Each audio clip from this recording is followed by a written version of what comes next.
आखिर अच्छे लोगों के साथ बुरा क्यों होता है? अक्सर लोग कहते हैं कि बुरे बनो, अच्छे लोगों को दुनिया जीने नहीं देती।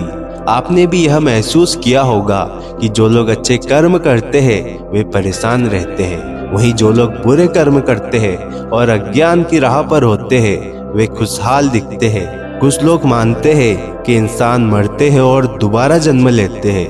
वे कहते हैं जिन्होंने अच्छे कर्म किए हैं उन्हें अगले जन्म में अच्छी जिंदगी मिलेगी, लेकिन जिन्होंने बुरे कर्म किए हैं उन्हें अगले जन्म में दुख झेलने पड़ेंगे।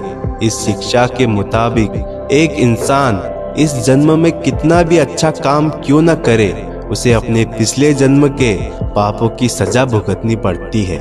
लेकिन उस सजा का क्या फायदा अगर हमें याद ही नहीं कि हमने पिछले जन्म में कौन से पाप किए थे। एक बार आप जरा खुद ही सोच कर देखो, आपको कोई सजा मिलती है लेकिन आपको पता ही नहीं कि आपने क्या किया, तो उस सजा का क्या फायदा। अगर आपके मन में भी ये सवाल आया है तो आज हम आपको इसका जवाब देंगे।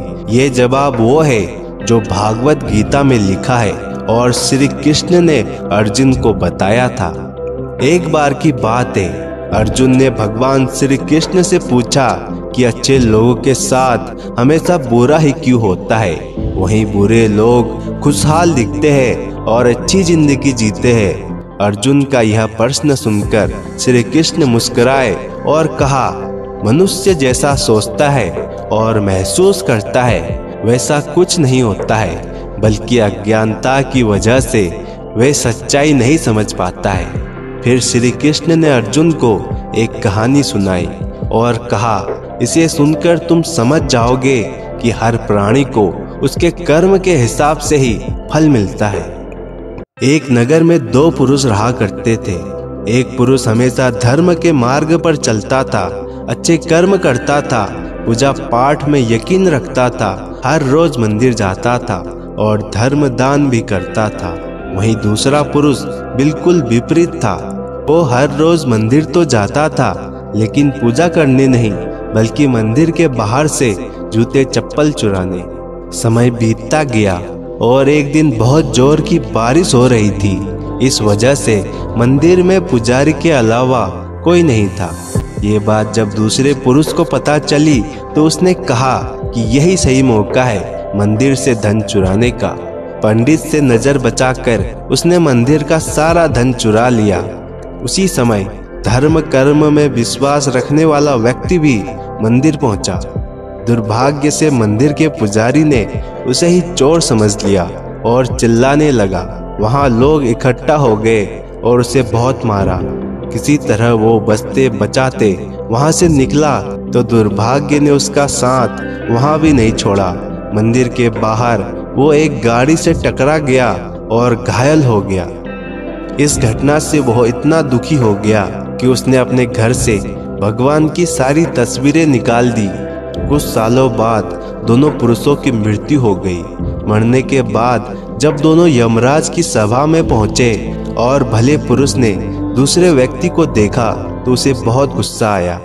उसने क्रोधित होकर यमराज से पूछ ही लिया, मैं तो हमेशा अच्छे कर्म करता था, दान में विश्वास रखता था, उसके बदले जीवन भर मुझे अपमान और दर्द ही मिला और इस व्यक्ति को नोटों से भरी पोटली।